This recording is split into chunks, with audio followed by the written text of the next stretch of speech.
They are part of are all at risk to outside threats, including AI and tighter regulation. Niall Conroy, the Council's acting chief economist, says we should be saving as much as we can right now. Yeah, so I think the big argument would be, should we be saving more of the revenue we're currently receiving? So we know we're going to have big budgetary pressures in the future from an ageing population, from climate change. We know those costs are coming down the line. So the more of this revenue that we can save now, when the going is good and we are receiving this money, the better place we would be to address those challenges in the future. Police in Derry arrested a man and seized a quantity of suspected Class C drugs during a search at a city property last Monday. The 23-year-old was arrested on suspicion of possession of Class C drugs and being concerned in the supply of a Class A drug. He's due to appear in Derry Magistrates Court today. Looking now to weather, cloudy with outbreaks of rain and drizzle. Dry and brighter conditions will develop towards evening with scattered showers following in from the west, and that's with highest temperatures of 5 to 10 degrees. That's all for now from the newsroom. Back with more at 10 o'clock.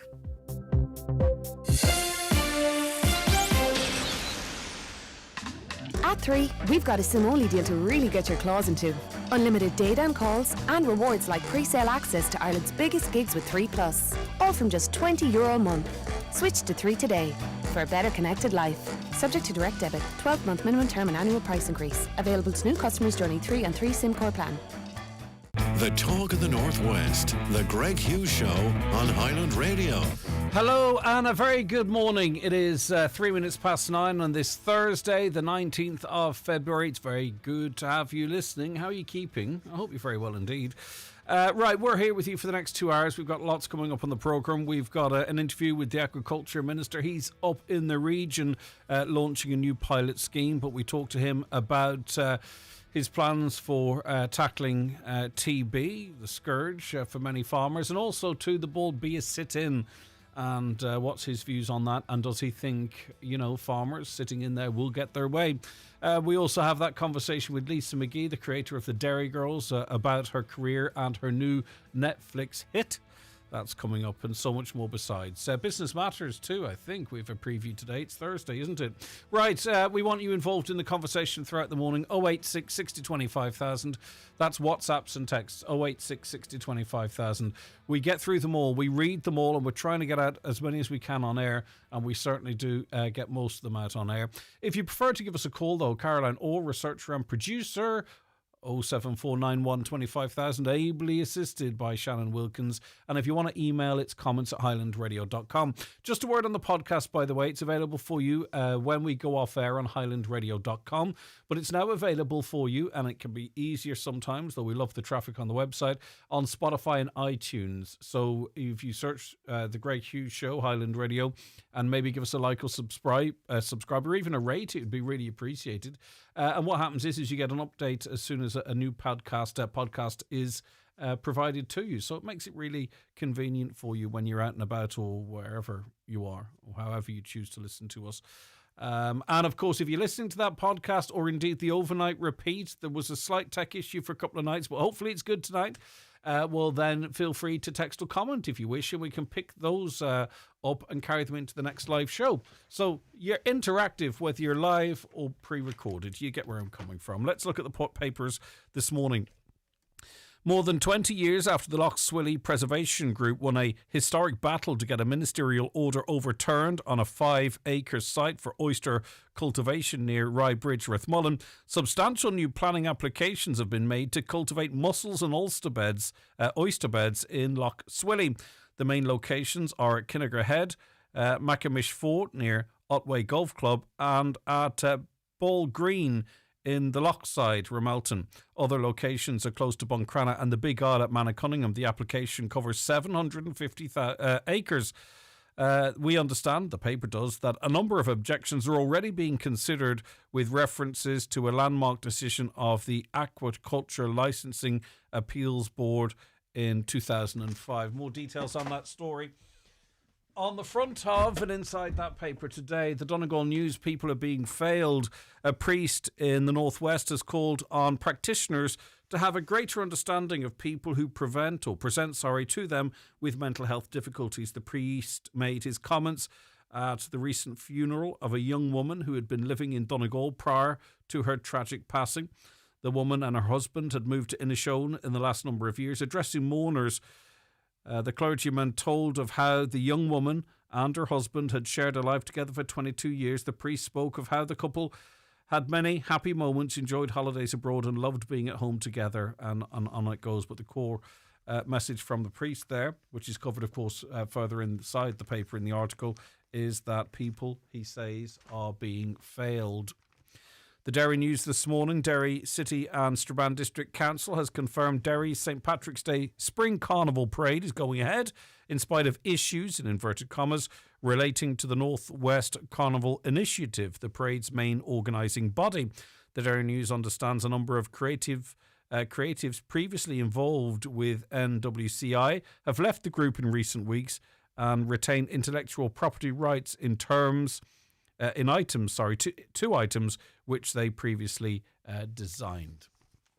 On to the Nationals now, and this is a story focusing on a certain area of Ireland, but I would imagine that if the same level of scrutiny happened across the counties, we might see a similar picture. More than 200 children being treated by the Child and Adolescent Mental Health Services in North Kerry were at risk of potential harm, an independent review has found. The HSE yesterday published a review into the service which raised concerns about high rates of prescribing of medication and low rates of therapeutic intervention. So what they're suggesting here is perhaps too keen to prescribe drugs when counselling might benefit. The report, conducted by Dr. Colette Halpin, a consultant child and adolescent psychiatrist, examined the care of 374 children who were active on the North Kerry CALMS team database in November 2022. Of these, 209 cases, 56% were found to be at risk of potential for harm. In 12 files, the potential for harm was considered to be minor, and these families received a letter outlining the fact. A lot of the children were on drugs for long periods of time. Some on drugs for long periods of time when it was short-term medication that was perhaps the better thing to be prescribed. That's focusing on North Kerry. Maybe you've got stories relating to our region. Feel free to share them on 086 60 25,000. The Competition Authority is recommending the removal of barriers to Uber and Bolt fully entering the Irish taxi market in response to consumer demand. So this would be a radical shake-up of taxis in this country. Obvious problems, and I didn't get an opportunity to read all of the article. It's very expensive for a licensed taxi person to keep their taxi on the road in terms of the license and every other hoop they have to jump through. Deregularising it might be good for us because you could have people, just doing a bit of taxiing in the evening, providing the car meets all the standards and they do pay something of a charge. But where does that leave all of those taxi drivers, with the big license costs and all the money that they've invested into their businesses to allow sort of lower reg competition into that market? It's all well and good when everyone's looking for a taxi at 11:30. But a lot of these people are, doing 8, 9, 10 hours all of the time, and they're your regulars. And then you get people that could drop in and cherry pick. Maybe that's what's needed. I'm not saying what's right or wrong, but I understand that this is going to be tough news potentially for some. In a move that will infuriate the taxi industry, the Competition and Consumer Protection Commission is recommending that all drivers be allowed to use their own cars to provide taxi rides without needing a speciality license. This would mean they would be regulated only for safety and service. Uber, which has been operating in the Dublin market since 2014, is not allowed to use private cars to pick up passengers as it does in other countries. The CCPC says the status quo is holding back innovation in the industry and means a lack of choice for customers. And we heard only from a lady not so long ago who effectively, her and her friends can't go out because there's no taxi services in their area. What this means is a man or woman in that area with a car that's, fit for purpose could just do runs between 10:30 and 12 at night, and that could just be their weekend job. Is that fair on the wider taxi industry? Maybe you are working in the taxi business. If you just want to talk about that, feel free to get in touch, 08660 25,000. We've thrown out the conversation of school meals on this programme, and really, to be honest with you, not that we're looking for it, we don't get an awful lot of negativity. I've asked the question on a number of occasions to get a sense of whether or not you're happy with the school meals programme, and for the most part it seems to be that you are. But at least a third of hot school meals do not meet basic nutritional standards, Social Protection Minister Derry O'Leary said yesterday. This is in the Irish Daily Mail. TDs, parents and others have raised concerns about the nutritional value of such meals, with celebrity chef Darina Allen comparing them to airline food.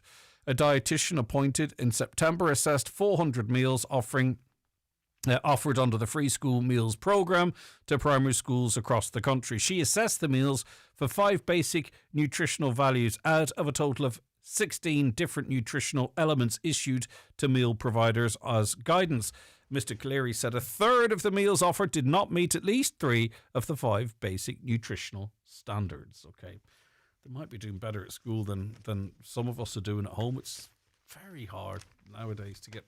Well, I was the same. I was going to say it's very hard to get them to eat nice food or good food for them, but I was the same. I was useless at eating that stuff. Right, the Irish Farmers Journal. The only difference is when I was growing up, and this is not like I used to walk to school on my bare feet, but this is the truth. You ate, there was 7 of us in the house, and you ate what was made. And if you didn't eat what was made, well, then you didn't eat. You could probably grab a slice of bread and butter or something, but you either ate what was made or you didn't. I've seen myself, and I'm guilty of this, making 3 different foods in an evening. Not as much now, but in the past I did. Maybe I was trying overcompensating. I don't know what was going on. But anyway, so I have to take a bit of blame for the fussy eating myself, I suppose. Irish Farmers Journal. Farmers are being warned around the trading of entitlements this year, as the current payment system could face the chop post-2027, announcing the opening of the basic income support for sustainability applications window. The Department of Agriculture noted that the current cap is due to cease at the end of 2027. Enoch Burke's back in the papers. The Board of Management of Wilson's Hospital School in Westmeath wants to be joined as a notice party in jailed teacher Enoch Burke's latest High Court action over the membership of an appeals panel, which will hear the appeal against dismissal from the school. Mr. Burke has been jailed for contempt of court for a number of periods, totaling almost 600 days, because he's repeatedly trespassed on school property in breach of court orders. The anti-transgender teacher remains on the payroll of the Department of Education until his appeal against his dismissal is final. So effectively, he still works for the school, but he's still getting paid subject to this appeal. The school board says it will be impacted by the outcome of his latest proceedings, seeking to challenge the composition of the appeals panel. He previously won one challenge to the composition of that panel. And finally, off the back of a comment yesterday, sorry, it's not off the back of a comment, but I read this off the back of a comment yesterday where a listener says, there's going to be no tourists coming to Donegal because of the cost of things. Well, this is a national angle on that story. Tourists are still dreaming about visiting Ireland despite fears over the high cost of living. New research from Tourism Ireland in 8 key markets reveals that 70% of travellers are interested in visiting our shores. The findings, shared this week at a virtual event attended by tourism and travel operators, confirm that Ireland's enduring appeal lies in the offering holidaymakers a chance to truly get away from it all. Okay.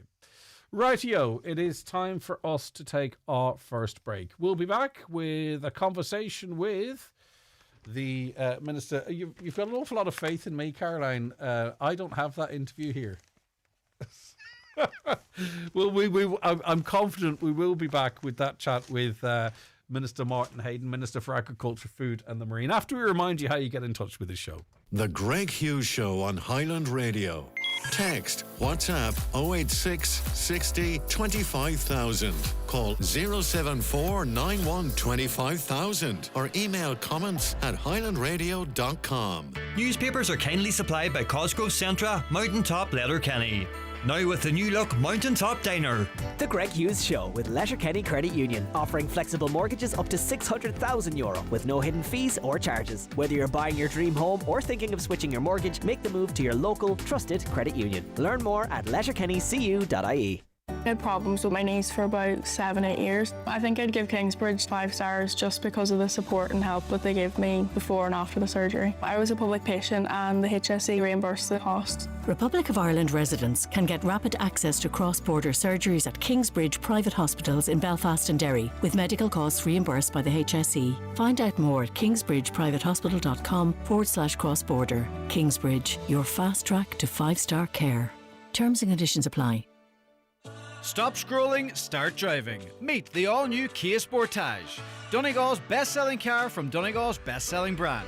Smart tech, bold looks, maximum safety, 7-year warranty, 0% finance and immediate delivery available. Visit imotors.ie. Terms and conditions apply. iMotors, fearless generation. At SuperValue, we've cut prices on over 500 products like SuperValue Spanish Serrano ham was €2.10, now €1.89. SuperValue Mediterranean cheese slices was €2, now €1.80. And SuperValue Green Pesto was €1.49, now €1.30. Save on these and over 500 more at SuperValue. Still super, now better value. Choose life. Choose fun. Choose not sitting at home getting bored. Choose something better, something really fun. Choose Fundamania. Coming to the Brunswick Movie Bowl from February 28th. Choose regular, junior or family wristbands and enjoy some of Europe's top thrill rides. Choose fun for all ages. The legendary Fundamania event until March 22nd. For times and tickets, see fundamania.co.uk. Highland Radio Time Checks brought to you by EirGrid, the operator and developer of Ireland's electricity grid. EirGrid, powering up communities, powering up Ireland. The time is? The time now is 18 minutes past 9. OK, we welcome onto the programme Minister Martin Hayden, the Minister for Agriculture, Food and the Marine. And Minister, you're making your way to the region for what I presume you see as an important initiative. Yes, absolutely. Looking forward to visiting Newtown Cunningham and other parts of Donegal today. But in particular, the first stop is Newtown Cunningham to launch a pilot cooperation project that we're going to, on a regional basis, have a project around tackling bovine TB as part of the Shared Island Initiative. So I'll be doing a joint launch with my counterpart, Minister Anthony Muir, Minister for Agriculture and Environment in Northern Ireland, and this is a regionalised approach to a series of measures we're taking around tackling the scourge that is bovine TB, and it will cover a region up in the Inishowen Peninsula, north of Newtown Cunningham, and with parts of Derry as well. What's different about this approach? I presume it goes beyond cooperation. Yeah, absolutely. Well, first and foremost, we're putting our money where our mouth is through the Shared Island Fund. The Government of Ireland will contribute €6.5 million towards the total projected costs, which are 11.7 million in total. This is a 5-year period pilot project, and the remaining costs obviously going to be covered by my Department of Agriculture, Food and the Marine. And while I've adopted a new bovine TB strategy, the biggest step change in approach to this disease that has been on our island for 75 years now, we have always had close cooperation with our colleagues across the border.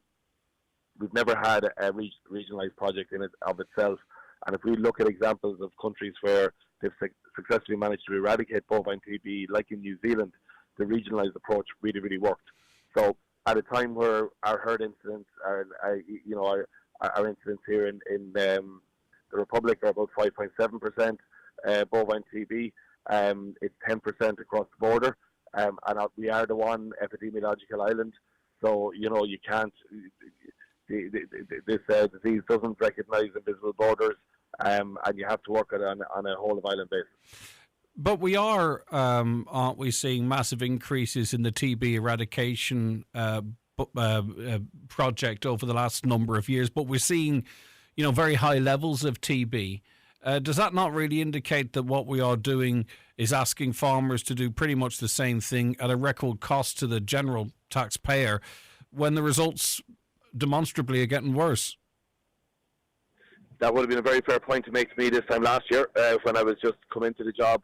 And one of the first priorities I set for myself was tackling and bringing about a step change approach to how we tackle bovine TB. So over the course of last year, I developed a new strategy, consulted widely with stakeholders, and that consultation helped feed into a new bovine TB plan. To be honest, Greg, look, we have a challenge with bovine TB in that there isn't one single intervention that can eliminate this disease. Obviously, if this was easily done, it would have been done a long time ago. But by layering on, using the latest scientific data and knowledge, and layering on a series of interventions through my bovine TB action plan, which has 5 pillars and 30 different actions coming out of those pillars, we give ourselves the best chance to really significantly reduce the impacts of bovine TB, because this isn't just an economic hit for our farmers, and it is a very significant economic hit when you have a reactor and you're locked up with bovine TB. But also the stress and strain of this is really, really significant. I'm a farmer myself from Kildare. I remember the devastation on our farm back when in the 1990s I was still going to school, and we had a reactor at the time. And it's not something you'd wish on any farm family. So, you know, I received a record amount of funding. You talked about the cost of this. I did receive a record allocation in my budget negotiations of €157 million for 2026 to tackle bovine TB. But the reason I got that is because I have a new plan, a new approach that genuinely will turn the dial on this disease once and for all. But to put that €157 million into context, back in 2019, the total cost of my TB eradication program for my department was just $37.5 million. So we are seeing the fact that this disease is dynamic. It is acting very differently. It's fair to say we're farming differently now than we were previously as well. And you know, there's key drivers of this, particularly in the dairy sector and beyond.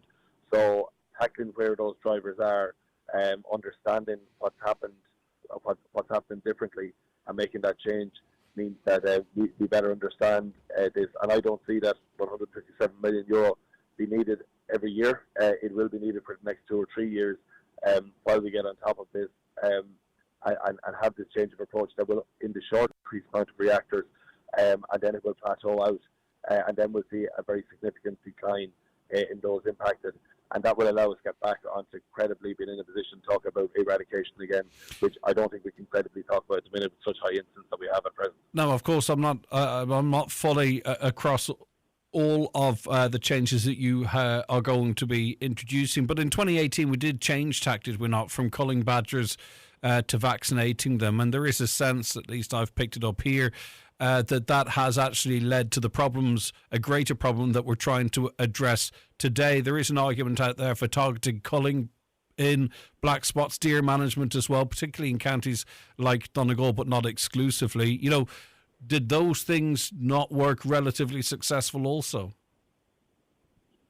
Well, look, you know, if you talk to farmers tend to, and would have been in this boat myself, we tend to fixate on the badger, or in certain parts of the country, like my own, deer definitely are a contributing factor as well. And I am bringing about a change in how we address wildlife. It was the case that all badgers for capture were vaccinated. We now have, thanks to modern technology, a test that can be carried out on badgers that will give us a result within 10 minutes. And in that incident, if the badger tests positive, badger will be removed, and that's for the badger's own sake. The others in the set with the badger as well. Previously, that badger would have been vaccinated without us having test results. Okay, I don't want to fixate on the badger either, but do you attribute the shift in culling badgers to vaccinate them? You don't attribute the recent increase, the increase since then in TB, to that decision? No, there's 3 key drivers of bovine TB. One, as I said, that does get the most focus, particularly the badger, among farmers. But absolutely as well, it is scientifically proven that we have cattle-to-cattle transmission within herds, and then we have the difficulty that when the incidents are as high as they are at present, we have residual transmission being left behind in herds that is undetected bovine TB, and that's because none of our tests are 100% accurate for identifying this. So when a farmer does an annual herd test, there is what's called a skin test, and there's 2 injections into the neck of the animal.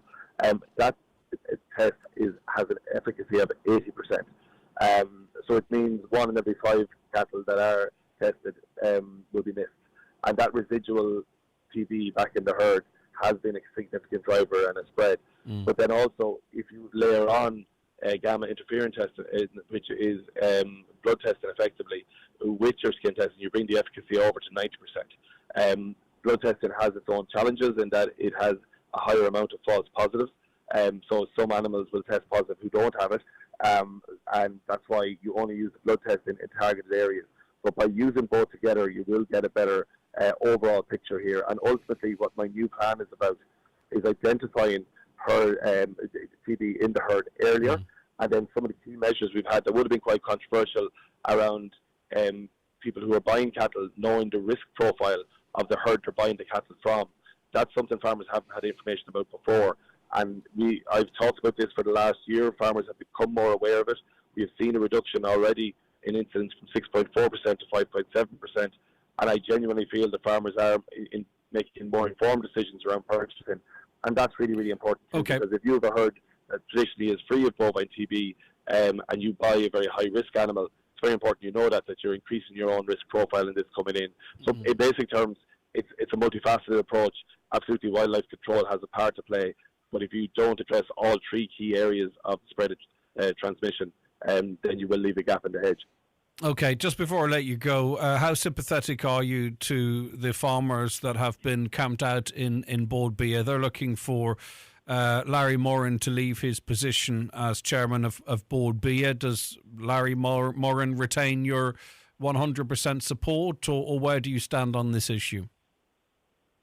Yeah, absolutely does. And the chairperson of Bord Bia, and look, this is something that's been well aired over 8-9 hours of debate in the Oireachtas. We had a private members bill in the Dáil that went to a vote. We had Mr. Moran was in before the Joint Oireachtas Committee on Agriculture, answered questions extensively for 3 hours. There was no rules broken here. It is the case that it is a good thing that our commercial semi-state bodies would have somebody with commercial experience at the helm. And I've disagreed with the IFA in particular in their approach to the illegal occupation of the building in Bord Bia, but I respect everyone's right to protest.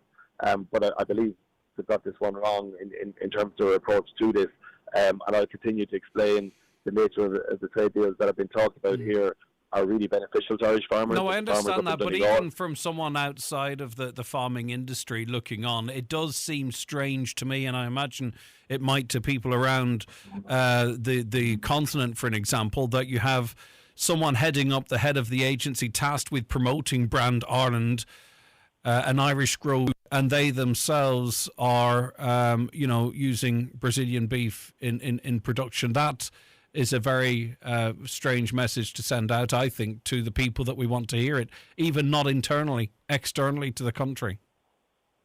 Yeah, and as a headline, as you've described it, that would be hard to understand, but when you have the context that we're talking about trade deals that are worth hundreds of millions of euro with really key global food companies, and the reason there is a less than 1% of a trade deal involves beef from Latin America is just to prove contingency of supply, that there is access to an alternative market should there be a massive food scare in Ireland or into Europe. Well, then that sounds different. So it is how you describe it, and this isn't simple. This requires explaining to farmers. I understand why farmers are angry and upset about this, but I'm determined to continue to explain this to them, that by Irish food companies doing these deals, signing up to contingency of supply and proving that you have access to a market in somewhere like Brazil, even be it for less than 1%, it proves to the client and the customer that they'll never have a day where they won't have supply. Yeah, but it's just how it appears that this person is the head of Brand Ireland, who is using a product from another country, and there are question marks over the quality assurance of that product. It just the optics of it aren't fantastic. I'm not getting into the finite elements of it. It just looks really strange. Detail, Greg, with the greatest respect, Greg, the finite detail is really important for farmers to understand. And I can't sack somebody based on optics or perception, and I won't, because the detail behind this, if this Irish food company didn't do this deal, and it's the client company who demands that they can prove they have access to a market. So basically, I'll explain this in simple terms. In 2008, we had the pork dioxin issue in Ireland. It was a food contaminant in the feed for pigs, and overnight, all Irish pork had to go off shelves. That can happen from time to time. That could happen across Europe with some issue. And the company who's dealing in hundreds of millions of euro and needs to be sure that they're always going to have supply as part of any contract, needs to be able to be sure that there would be alternative sources of supply should that happen across Europe and across that market. That's where the less than 1% from Brazil comes from in this instance. It just proves that should everything fall down within 6 weeks, food will be able to be sourced from another jurisdiction. If this was about price or undermining the work of our Irish farmers, it would be way more than 1%. It's not that. But I'll make the point to you, if an Irish food company didn't agree to these conditions that global companies they're trying to bring contracts with are seeking, then another company would do this deal. A non-Irish company who wouldn't buy any Irish food product. The less than 1%, which has been the focus here, is facilitating a trade deal that is worth hundreds of millions of euros to Irish farmers. But do you think that it's just final question, because I know you're busy, but look, if I were, someone in a different country looking on, would you at least concede that it in some way may potentially blur the message of quality Irish 100% beef? If you were looking from France over here, do you concede, or maybe you completely disagree, that it can be damaging to brand Ireland if we were only focusing on that element of this story? But see, the only thing we're focusing on here is what's consumed in Ireland, which is fine from an Irish consumer perspective. But the fact is that Irish farmers' produce, only 10% of that is for the Irish market. 90% of what our farmers produce is for export, and that's where we get our great value for the very good prices for beef that your Donegal farmers would have received up in the north west last year, for example. What happens internationally is way more impactful on the price our farmers get than what happens domestically as well. So we have to have a very clear understanding of how international trade deals work. And this is the very integrated nature of global supply chains. It's not easy to explain. I'm a few minutes into this now, and I understand the messaging of the likes of the IFA is easier to upset farmers. No, I actually fully do get. I do fully get your argument. But perception is 9/10 of reality. That's all I'm saying.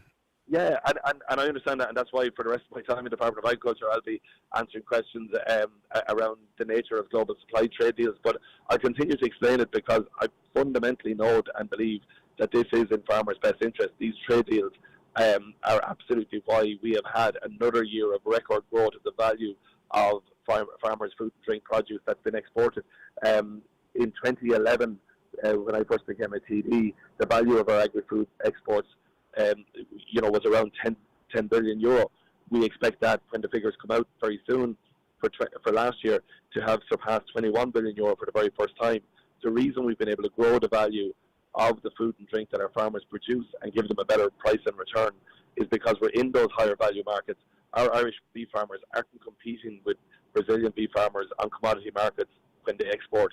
We're in a higher value market, and that's what the Board B, a quality assurance scheme that farmers provide all the data for, allows us to access. So that's why I'll continue to defend it, and it's why I'll argue very strongly that the work of Board B is very much in farmers' interests and needs to be able to be supported and to continue. Okay, listen, thank you very much for all of your time. Minister Martin Hayden, Minister for Agriculture, Food and the Marine. Have a good day. You too, Greg. Thank you very much. The Greg Hughes Show with Letterkenny Credit Union, powering your plans with fast digital loans. Apply online or through our app in minutes and get funds straight into your current account. Easy, quick and convenient. And our digital offering perfectly complements the friendly face-to-face service you know and trust. At Eclipse Cinemas Bundoran and Lifford Strabane, the stars shine brighter. This isn't just a trip to the movies, it's a VIP experience. Sit back in luxury as your favourite pizza, yummy, hot food and a cold drink are delivered right to your seat in any studio. But for the ultimate treat, step into the Director's Lounge, our most popular destination.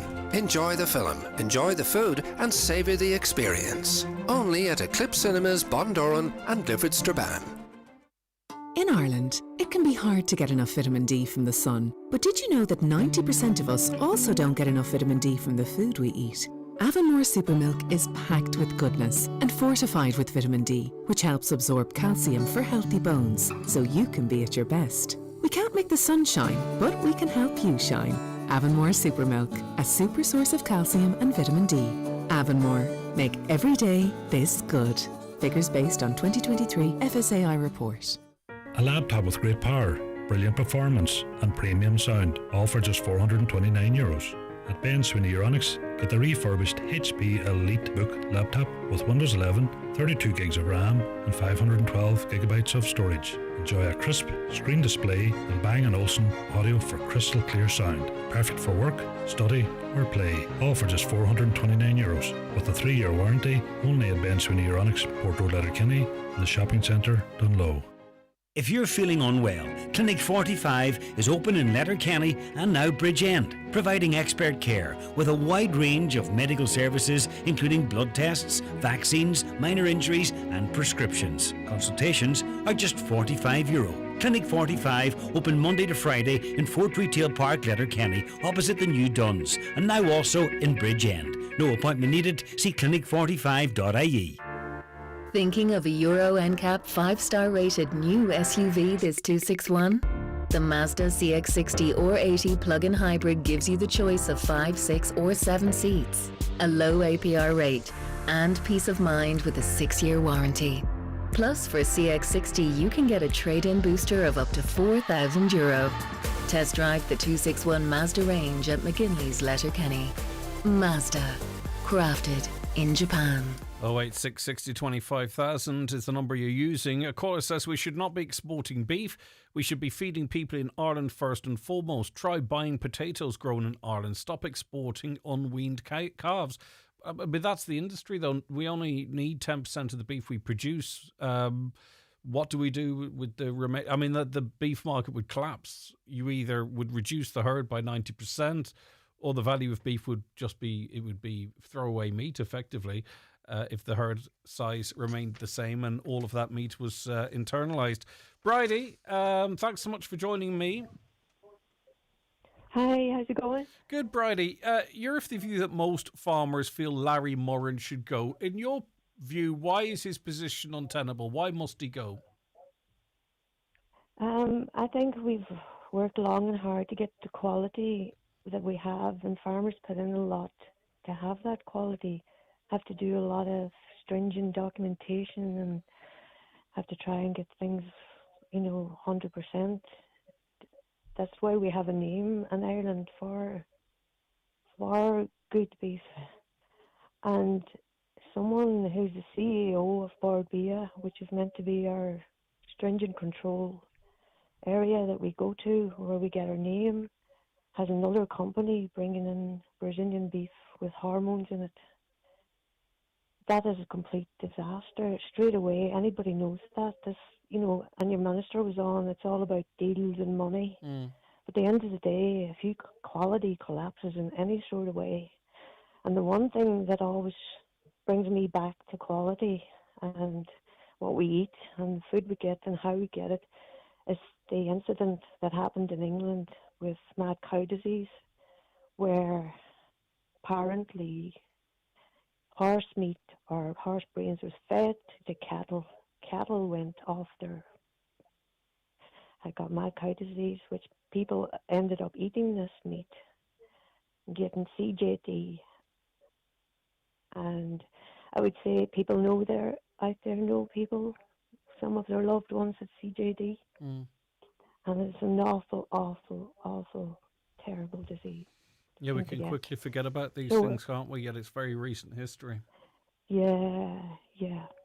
It's quite recent, actually. So, but the minister seems to be... the minister seems to be saying, though, that we're not looking at the bigger picture, that that's about internal markets and not external markets, and this is about big deals and having places to send this meat in. I'm not going to lie, I kind of got lost a little bit along the lines in that explanation. I thought it seemed much simpler to me that, this sends out not a fantastic message about Irish beef. But that's it. You only have to send out this message and people will get scared. Even the blue tongue thing, that recently happened. If you don't have some sort of quality, you have nothing. Things are still going to happen if you're even with 100% quality. So, but if you try to go by the letter of the letter. You've some chance, but if your man is taking in Brazilian beef, we don't know. But everything that's coming from this is that Brazil don't have these standards at all. Mm-hmm. Okay. Bridie, listen, thank you so much for your time this morning. A caller says, I've no confidence in the board be a label anymore, and all the waffle by the minister and the government won't convince me that Irish beef is of the highest quality when the CEO is importing beef from a country where standards are much lower than ours. Another caller says, I follow a lady on TikTok who shows you what's really in our food. We buy farmed range chicken goujons every week and they're 100% chicken breast. The lady on TikTok read the packet and found that it's packed and cooked in Ireland, but the chicken comes from China. We're not aware of what we're consuming. We need to look at the back of packets so we know what we're consuming. We used to get these chicken goujons. They came in a clear bag. They were absolutely delicious and they were affordable, right? But it wasn't China that the meat was coming from. It was like Singapore or something. But they were so blooming tasty and cheap. But you would have to have had a good close look at the packaging to see how could they possibly produce and how did they produce this chicken on the other side of the world, you know, slaughter it, butcher it, bread it, package it, cook it, send it over here. And it was much, much cheaper than an Irish brand. I haven't seen that around. I'm not saying it doesn't exist any longer, but we did use it for a time. This is years ago, but it was from Singapore or some far-flung place. Paul Gillespie, Donegal branch chair with Diabetes Ireland. Are you there, Paul? Good morning, Greg. Can you hear me okay? I can hear you. Thanks for joining us. Right, okay. So a delegation from the Donegal Diabetes Committee was due to have its quarterly meeting at Letterkenny University Hospital, the steering group meeting. That didn't go ahead. For what reason? You did get info, we'll get to that in a moment, but why didn't the meeting go ahead? It turned out there's quite a few of the main stakeholders weren't able to attend. Now, I think maybe it was planning because it was the schools are off this week and it was Ash Wednesday, and even a few of the TDs weren't able to attend. So it was decided at the last minute yesterday that we would postpone it. I had hoped to postpone it to next week, but unfortunately the next time they can get all the main stakeholders together is the end of March. So it's 5 weeks before we meet. So you did manage though, to get an update. Yeah. It is disappointing, of course, but you did manage to get an update on some of the topics that you were going to be bringing to that meeting. One of the questions, are all 3 permanent adult endocrinologists now commenced in LUH? What was the response to that? Yeah, and that's a very good positive reply there.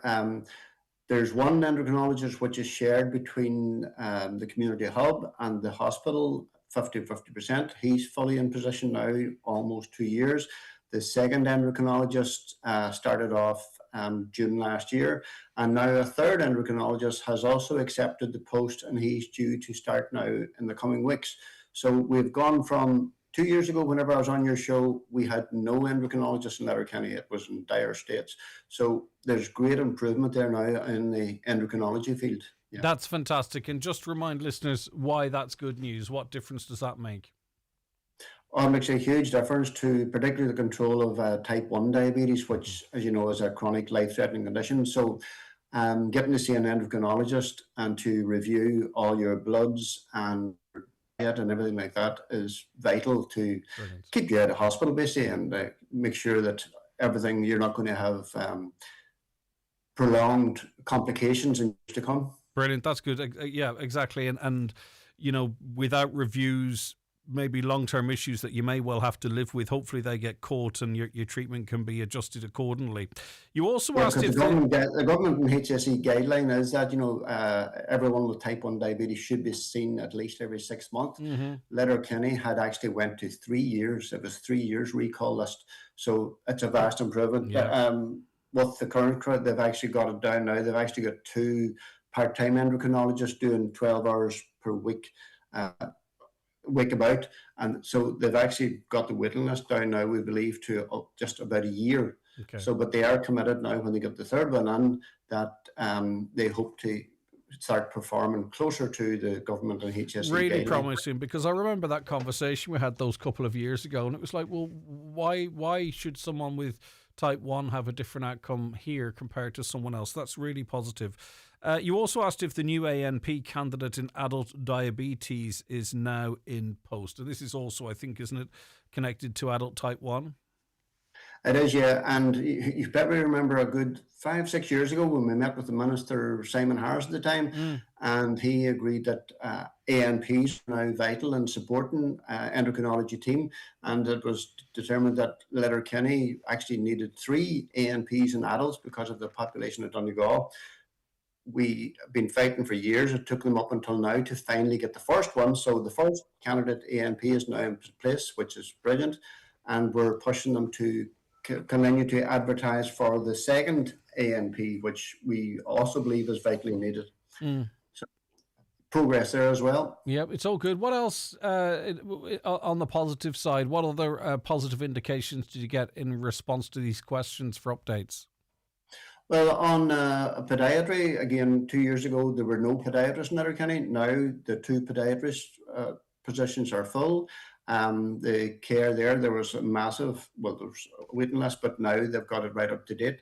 Letterkenny now have quite a lot of dietitians in place. So now whenever you go in for your appointment to either the pediatric clinic or the adult clinic, there should be a dietitian there now as well that you can go and talk to. Because like what we're aiming for is the staffing of what is called the Centre of Excellence. It's a local term, but it's nationally only been available down below the Limerick Dublin line. So we've been pushing for many, many years. And I suppose that's the only disappointing news we have had over the last few months is that you remember the last time we spoke, Greg, it was after our delegation met the Minister for Health in Letterkenny, and that was in May last year. And that was with the promise that it was all going to be reviewed and she would have a proper meeting with us in follow-up. The follow-up meeting has never happened. The only good point is that the Minister is working with nationally with Diabetes Ireland and that, and they have now set up an audit of all diabetic, and so whenever this review is taking place, it should highlight the deficiencies in Letterkenny.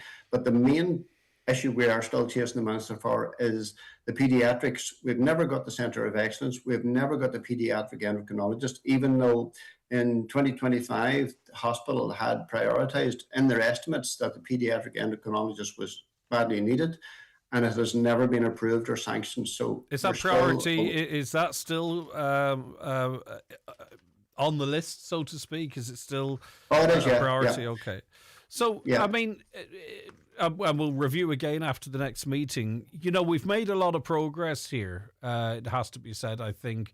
There's always more to be done. And we started from a very low base in terms of coverage. But, I mean, there's quite a significant improvement there, isn't it? And those changes over the last number of years, are they improving people's lives, people's outcomes and people's well-being, while acknowledging that there's still work to be done?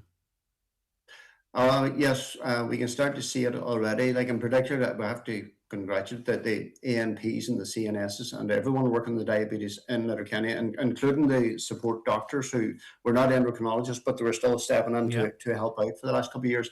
So things are improving, yes. Okay. So I would encourage anyone from out in the community that gets an appointment, they can go now with confidence to the hospital, knowing that they are going to see an endocrinologist on the adult side. Right. And that the ANP and paediatrics has been supported by the clinician from Sligo as well. Okay, but and not everyone who we need to keep pushing, and fair play to you, Paul. Not everyone who will be able to benefit from this now and into the future will realise that the hard work you yourself and other support you've put in to get us to where we are today. It really is great to see.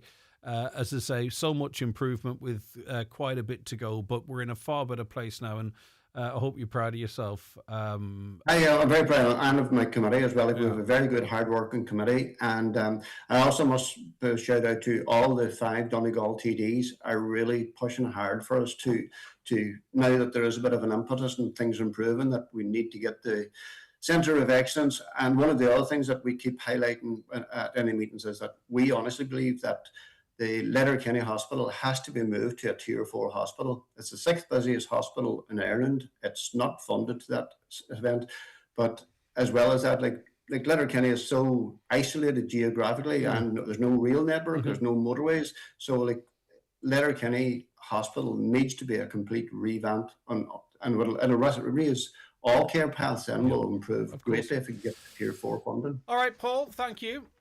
No, sorry, Greg, just one of the other main reasons as I was on today, please, is that we are a voluntary committee. We run quite a lot of educational events for families living with diabetes, but these events need money. So we are doing a fundraising this weekend for the Churchgate collection. So just to let everyone know that this weekend, now a majority of the masses around Donegal, we're trying to get as many covered as we can, but there will be collectors at the gate this weekend now for Donegal. All right, so Paul, I've thanked you. You've thanked TDs. I need a clip for a promo. Come on now, I've been chatting to you about this for years. Give Greg a bit of love. Of course, Greg, and to Highland Radio for all the promotion every time. And yes, you have been a massive support. I'm joking, I'm joking, you, Paul. Listen, not at all. Hey, keep up the great work. Thanks so much for joining all your us. Listeners. All right, Thank good you. luck to you. Thanks very much indeed. The Greg Hughes Show with Letterkenny Credit Union. New to borrowing or haven't borrowed in a while? Our welcome loan is here for you. Borrow up to €50,000 at just 5.95% APR with no hidden fees ever. Apply online or in branch today at letterkennycu.ie. Start the year bright by booking an eye test at Inish Eye Care in Buncrana or Carndonna, your local family-run opticians. We can check instantly if you're eligible for a free eye test. Call us or call into one of our practices, where our friendly professional team are always happy to advise. Open Monday to Saturday. Inish Eye Care at our Draven Square, Buncrana or in Carndonna Shopping Centre. For details, see inisheyecare.ie. At Blue Poppy Dentistry and Orthodontics, we specialise in creating confident, natural-looking smiles through expert composite bonding. Doctors Anna and Lydia combine precision and artistry to reshape, refine and refresh your smile with stunning results. It's just one of the many ways Blue Poppy puts your smile first. Call us on 07491 20355 or book online at bluepoppydental.com. Blue Poppy Dental and Orthodontics, Letterkenny and Donegal Town, where smiles shine brighter. Fly Donegal to Glasgow with Logan Air. Convenient return flights every Friday and Sunday, including a 15 kg checked bag. Book your Glasgow getaway now at loganair.co.uk. Terms and conditions apply. Spring has sprung, so get garden ready at Lidl's garden event in store now. Rake in the savings across our range of tools, plants, flowers and accessories. Everything you need in spades. And clean up with €50 off our Power Plus pressure washer, now $229.99 while stocks last. Lidl, more to value. When it's time for confirmation or first communion, it's time for a trip to Watson Menswear in Letterkenny. Choose from a great selection of top label, casual and formal wear. Suits with matching shirts and ties, blazers, jackets and shirts. Also denims, chinos and footwear from big names like Diesel, Giovanni and Tommy Bow. And one lucky customer will win their money back. Stand out on the big day at Watson Menswear. Open 7 days a week, Main Street, Letterkenny, and online at watsonmenswear.com. Highland Radio weather updates with McElhenney's. Looking for the perfect outfit for an upcoming event? We have new occasion wear styles arriving every week. Visit us in Ballybuffet or shop online at mcelhenneys.com. Cloudy with outbreaks of rain and drizzle. Dry and brighter conditions will develop towards evening with scattered showers following from the west. Of course they are. Highest temperatures of 5 to 10 degrees with moderate to fresh westerly winds, staying mainly light to moderate and variable in the northwest. A caller says the biggest transmitter of bovine TBs because there are too many cattle too close together. Greg, on the issue of taxis, bring on Uber. In our area, the taxis won't answer phones after 7 p.m. It would serve them right for picking and choosing. Uber would bring back life to rural pubs. But we also have to understand that these are self-employed people, and they are probably critical in getting potentially older people to hospital appointments or to the GP, or maybe kids from school if the car's broken down. They're not sitting. They're serving a need at that time, or else they wouldn't be doing that too. So I'd be very sympathetic to some of them that you're talking about. A bit of a deregulation. It means that anyone in your area could effectively be a taxi driver. It would be fantastic for rural Ireland, but of course, again, the impact it would have on the people that we're talking of, taxi drivers, etc. I used Ubers on holidays, and it's a much faster system to get a taxi, a much safer system for people travelling alone. Yep, I would. The first app I open, if I'm lucky enough to get away, is, and I haven't for a while, but hopefully soon, is Uber.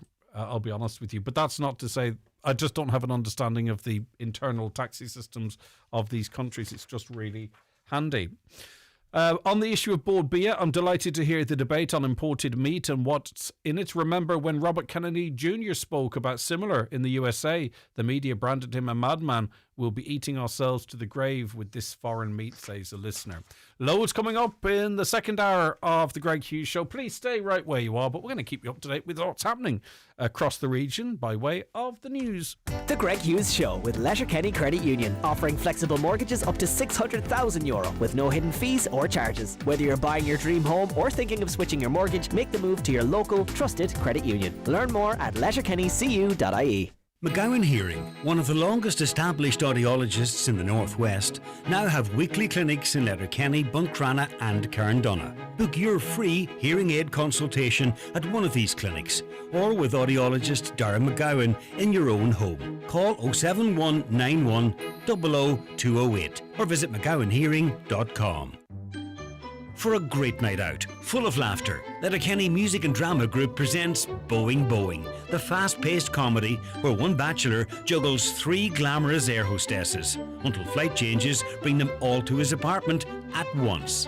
Expect slamming doors, wild confusion and non-stop hilarity.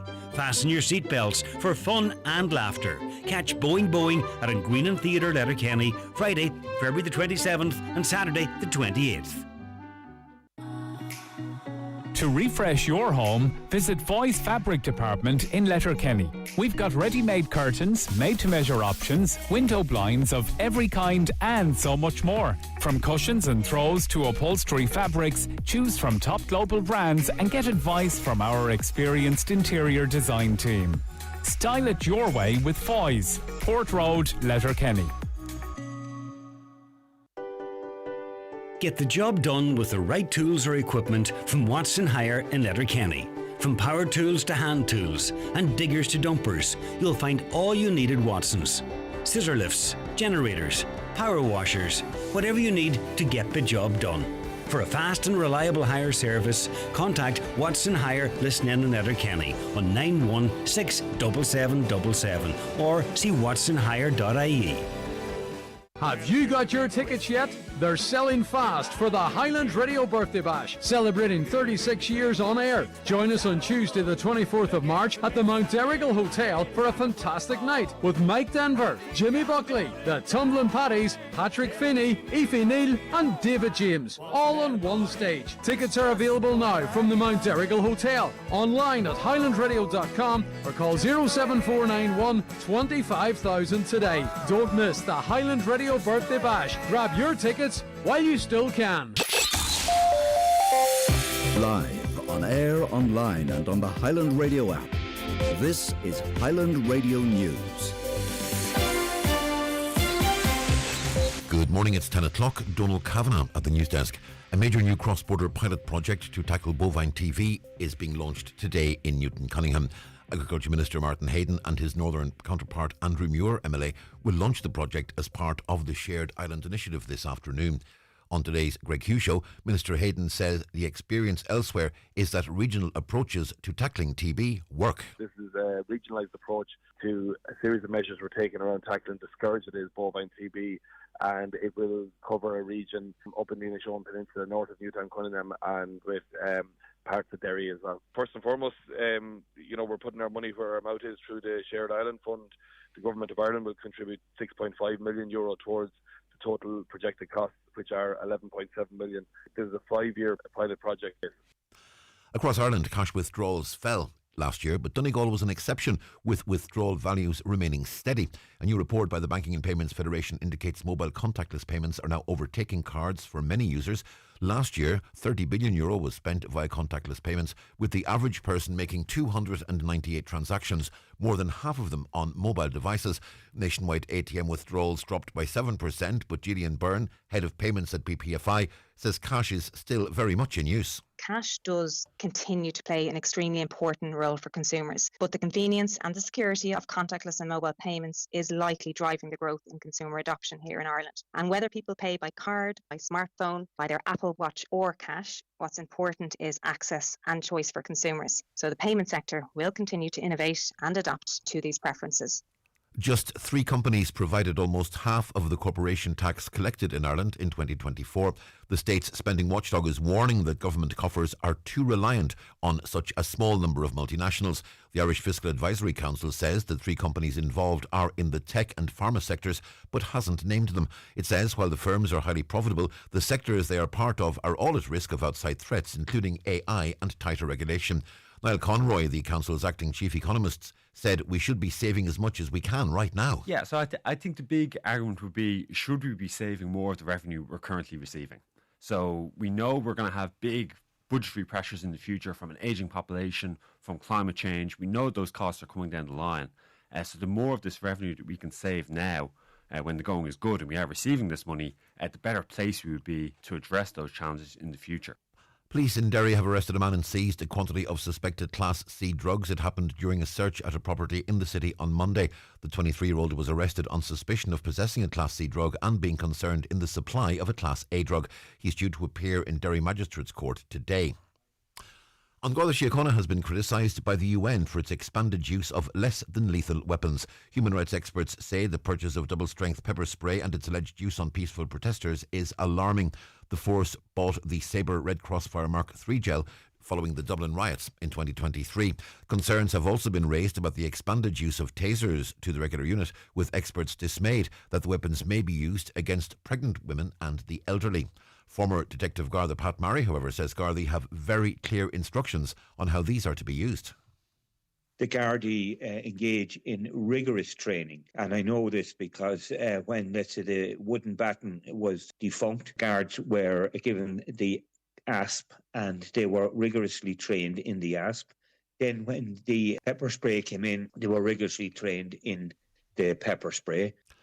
Donald Trump will hold the first meeting of his Board of Peace in Washington today, bringing together leaders from several countries. It'll focus on ongoing conflicts across the world, with discussions expected on reconstruction in Gaza and humanitarian aid. However, most European nations and the Vatican are staying away over funding and governance concerns. David Smith, Washington Chief Bureau at The Guardian, says financial support will be a major talking point. I think this first meeting is going to be primarily, a bit of a fundraiser. Trump has announced that countries have pledged more than $5 billion toward rebuilding Gaza, and that will probably be the main talking point, even though, critics say this Board of Peace is going to struggle with questions around, who's going to govern Gaza. Weather forecast cloudy with outbreaks of rain and drizzle, dry and brighter conditions developing toward evening with scattered showers following in from the west. Top temperatures 5 to 10 degrees Celsius with moderate to fresh west to southwest winds. That's Highland Radio News. We're back with headlines at 11. Check all today's news on highlandradio.com. But for now, from the news team, good morning. The Obituary notices this Thursday morning, February 19th. The death has taken place of former County Councillor Padraig Doherty of Strand Road, Derry Beg. His remains will repose at Rorty's funeral home, Derry Beg, today from 12 p.m. to 8 p.m. Rosary is at 8 o'clock. Removal afterwards to the family home to repose tomorrow from 12 p.m. to 8 p.m. House private to family and friends only. Padraig's funeral mass will take place on Saturday at 11 o'clock in the Church of the Sacred Heart, Dunlewy. Interment afterwards in Maharagalm Cemetery. The funeral mass can be viewed live on Kieran Rorty Funerals Director's Facebook page. Family flowers only. Donations in lieu to Aris Guidor, care of any family member or Kieran Rorty Funeral Director. The death has occurred of John Joe McGee, Moira Glebe Filcara. His remains will be reposing at his late residence today from 3 o'clock until 9:15 and again tomorrow from 12 p.m. until 9:15 in the evening. Rosaries both nights at 9:15. House private after the rosary and on the morning of the funeral. Funeral mass is on Saturday in St Finian's Church, Filcara at 11 o'clock with burial afterwards in the adjoining cemetery. The funeral mass can be viewed live on mcn.live. The death has occurred of Michael Hegarty, Rivervale, Carrowree, Bridge End. Michael's remains will be reposing at his late residence this evening from 6 o'clock.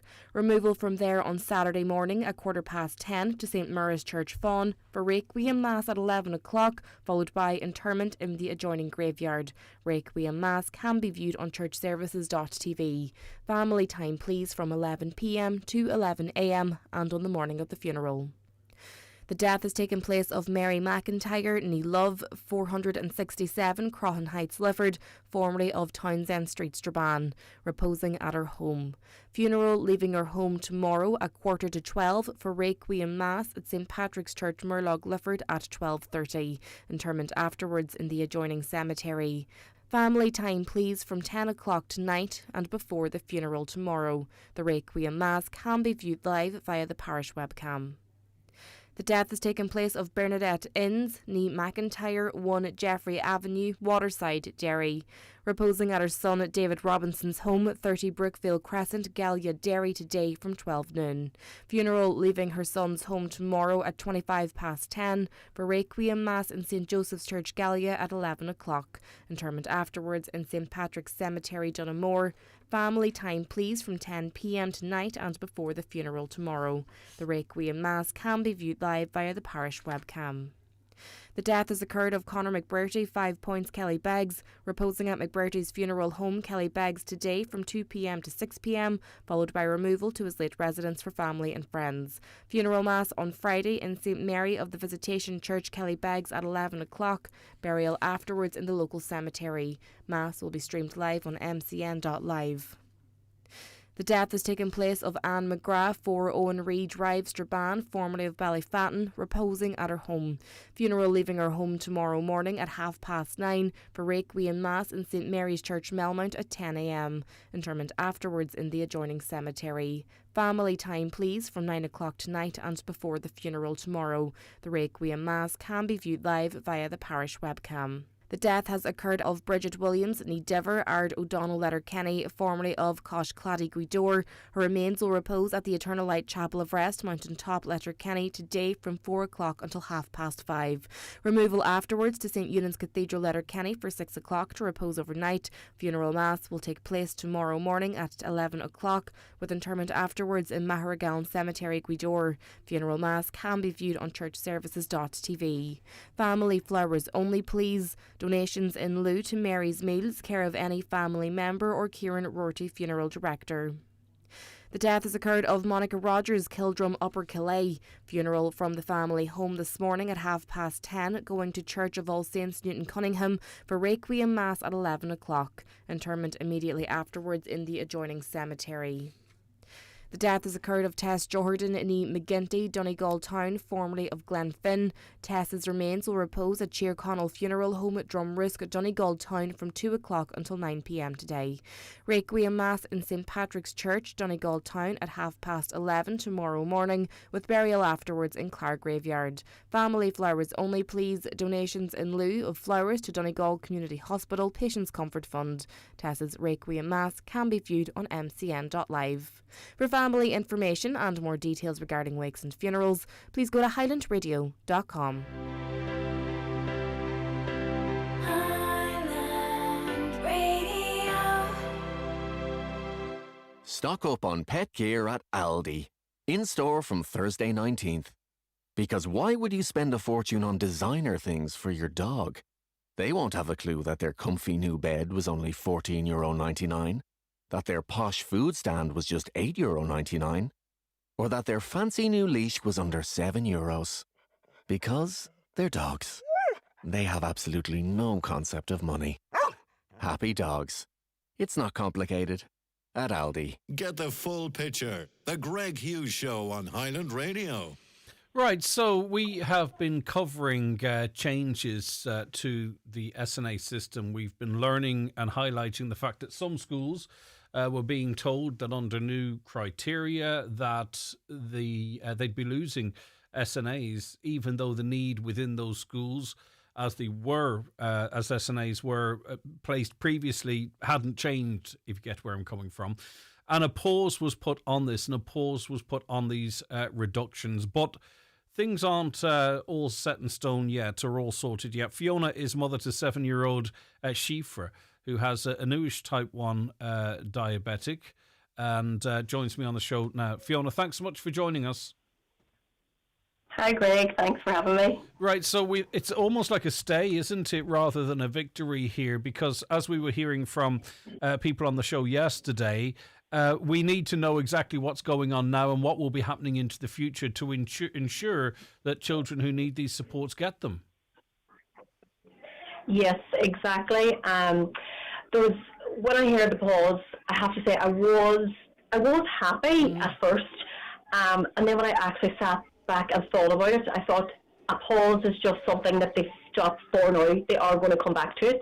And after hearing the Minister on prime time on Tuesday night, then says only a pause for a week or two, I just thought, and they're going to keep doing the cuts, but they're just going to do them slower. I just thought we cannot take our foot off the gas for this. We have to just keep going, because they are going to keep doing the cuts, and we have to advocate for our children. Yeah, and just to give people an early heads up, Stop the Cuts, Support Kids. It's a demonstration protest taking place at the Market Square, Buncrana, Wednesday the 25th of February 2026. It's at 5 p.m.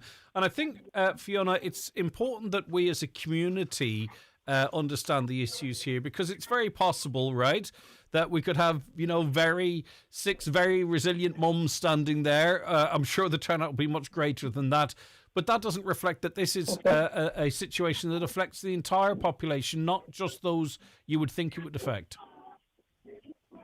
It does, and that's why I am putting this plea out for people to come, even parents who I have spoken to who are still in full support of us, but have said, it's not going to affect my child because my child doesn't have an SNA, but it is going to affect every child. It's going to have like a domino effect if the SNA is not in the room and the teacher has to step in. For example, I'm using Shifra as an example. Yeah. If the teacher has to step in, they are taken away. Like Shifra, I'll give you an example. On Friday, had a really bad day in school. There's a medical device hooked to her stomach. It went off 9 times. So it's a loud alarm vibration. You have to physically go and press the button to let you know that you are aware of that. So it took the SNA 9 times she had to deal with Shifra that day. 3 of them, she was very low, so it took a good half hour. The other ones would take 10 minutes. So in total, that took probably 2 hours. So if that SNA is taken away, that teacher would have spent 2 hours that day with Shifra when she wasn't teaching. So it is affecting the other children in the class as well. If you don't think it is going to affect, it is going to have a major implication on every child's education and how it is being delivered. But Fiona, if the SNAs are removed, because they're vital. It's clearly very complex, the guidelines which the government now wants very stringently enforced. Would that not work in Shifra's favour because of her physical needs? I know you're not just thinking about your own situation and your child's situation, but would the rules as the government wants to apply them not benefit you?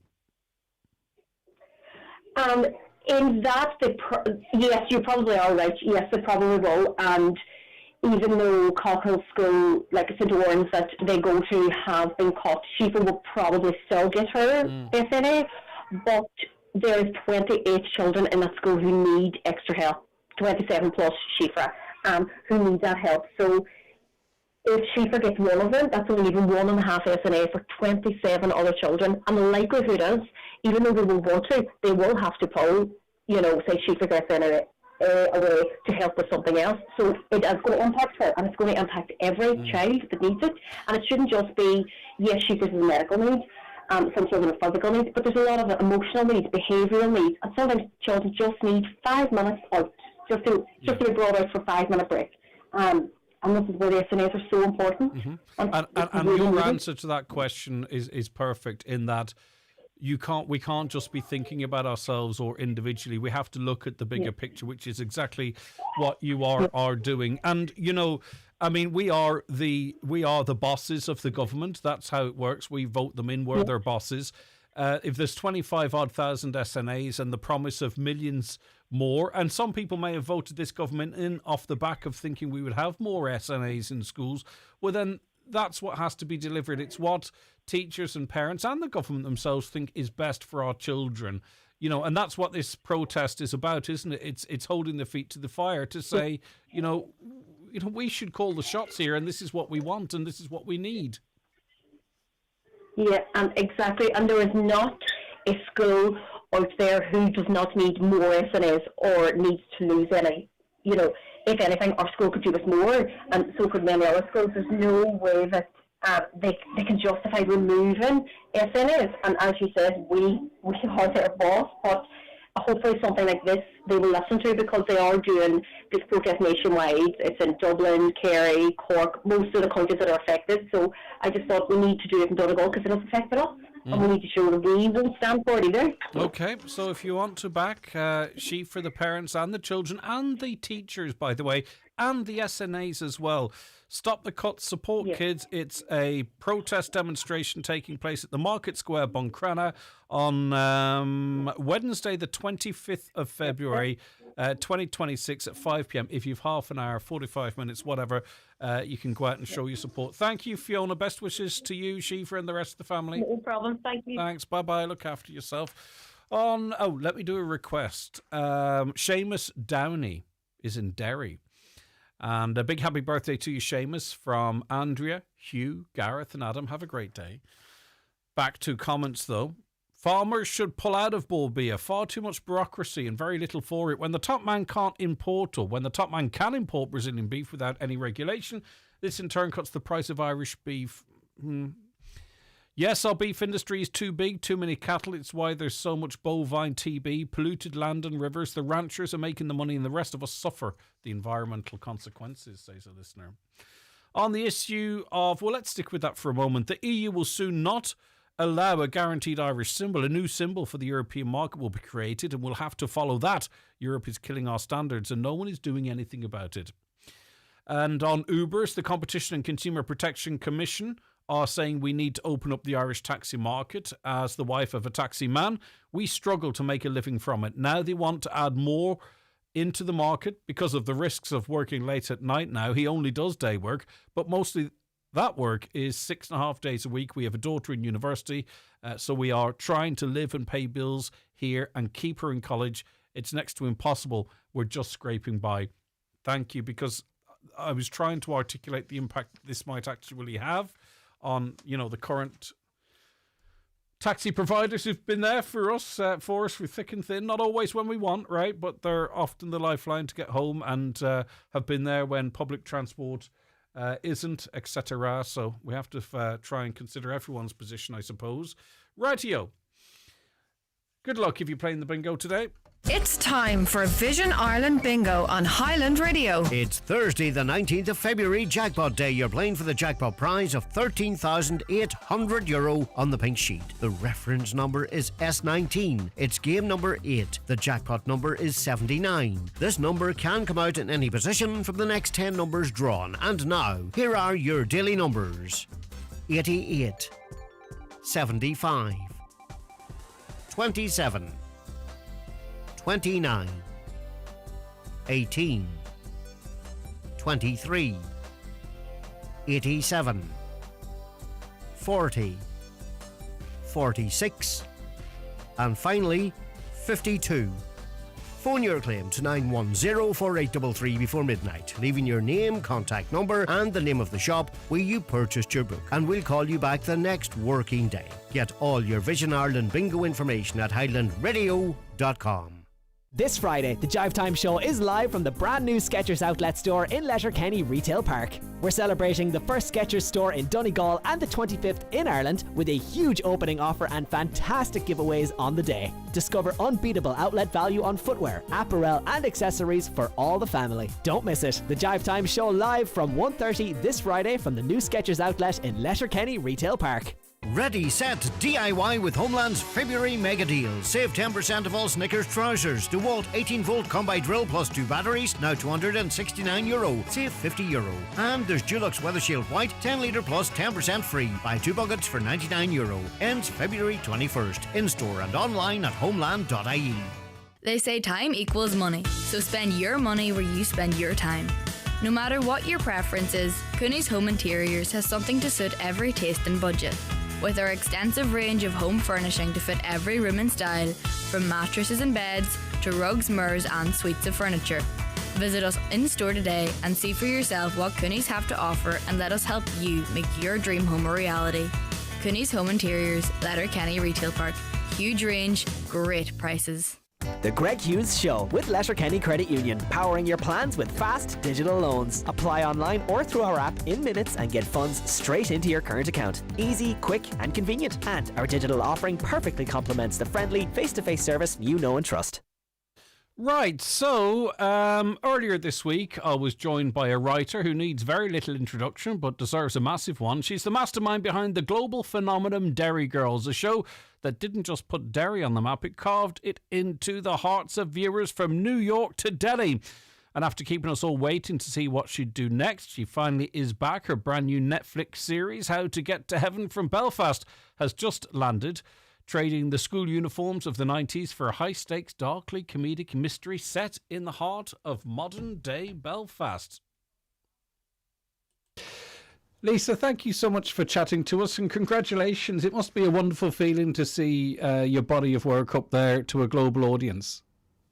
It's surreal, is what it is. Like I've never had everything go out all at once like this everywhere.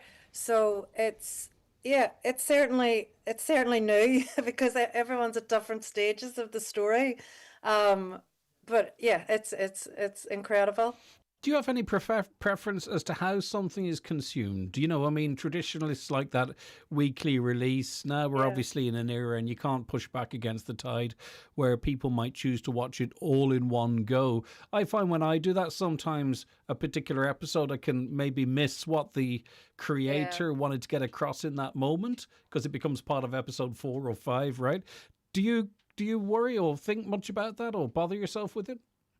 I know exactly what you mean. So my thinking is, like, as a writer, as a creator, I would prefer it probably to go out a bit slower, you know, because you spend so long making these things and then it's all like a whirlwind. It's over in 2 seconds. But as a viewer, I'm a binger, so I get so frustrated when people don't drop things at once. So if I'm enjoying something as a viewer, I get really angry when they make me wait a week. So yeah, I kind of can see both sides of it. Yeah, indeed. And I know people actually schedule the programs themselves on a weekly basis. I wouldn't have that commitment. I'm the same as you. If it's there, I will take it. It's great to see Donegal represented. Obviously, we're going to be a bit parochial here, broadcasting in the Northwest. It looks gorgeous, I think, on the show as well. Do you know, which is a lot of Michael Lennox, the director's amazing work. But I love Donegal. I spent a lot of time there growing up as a kid, and I just think it's the most beautiful place on earth, really. Do you know? And I just, it suits stories. So like it suits like spooky, eerie stories so much. You know, it just feels like where ghost stories are made to me, Donegal. You know, it's incredible. Yeah, well, anything that gets the tourists here, you know. But it does sort of play. There is a function to it in the story, in its location, and what it means in the principal characters' lives as well. It's not just literally about sort of location and presence.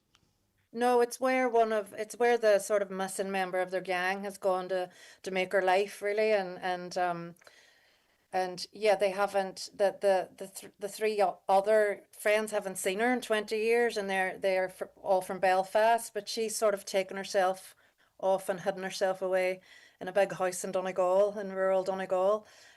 So it's very central to the story, and they come back to that place a lot because it's where her family are and everything too. You described the girls in a previous interview as and I'll just edit it a little bit, a poo A team. Okay. Yes. That jumped out at me, right? Was that just an off-the-cuff thing, or did that come to you during the process? No, that was a big reference point for us, the A team, even though you probably it might not be obvious to a viewer, but I really loved this idea of a female, like a middle-aged female A team, but the mum wagon is that great black van they had, and in the A team they always added bits to the vehicle to make it better, but there in my show, it gets worse and worse and more damaged, and so yeah, I just love this idea of every situation those three women go into, they make worse, where the A team, made it better, obviously. Hence the SH1T, right? In Derry Girls, a lot of the chaos came from teenage naivety, but here it comes sort of from adult baggage or trauma or whatever, right? How do you sort of approach writing incompetent investigators, but they're actually smart women, right? So there's this juxtaposition almost, and you have to, do the characters justice, but get the story across the way you want to get it across. Yeah, I think I had this, they're very kind of competent and they're like, they must be. Saoirse has a good career, Robin has 3 children, Dara's got a job and looks after her mum, but like, there's something about when they come together, they kind of revert and they turn into schoolgirls again and they're arguing and they lose sight of the point a lot. And it's, I like this idea of we're all sort of pretending to be grown-ups, but actually deep down in our heart and in our soul, we're still kids, So yeah, there's something about the chaos of the 3 of them when they're together and things turn scary that makes them kind of lose it a bit, And I think anyone who sort of has a responsible job or kids or whatever, and if you do hook up with an old friend, it can anchor you back to those those childhood memories or that childness inside you. It never goes. It's just a case of it being brought out in you. Absolutely, and I often think as well that's why when you meet up with those people. And you may not see them a lot anymore, whatever your relationship is to your childhood friends or cousins, or nobody makes you laugh like them because it goes so childish so quickly, and it's there's just a real joy that they've known of knowing each other's history inside out, and the shorthand of that as well. Everyone fancies themselves now as a bit of an investigator, don't they? Digging in, trying to get to the bottom of a mystery. Is there a bit of that in you? A bit of that, much of that in your characters? Yeah, and all the characters, like I think they start off pretty bad at this stuff, and they very slowly but surely improve. They do get to the bottom of it at the end.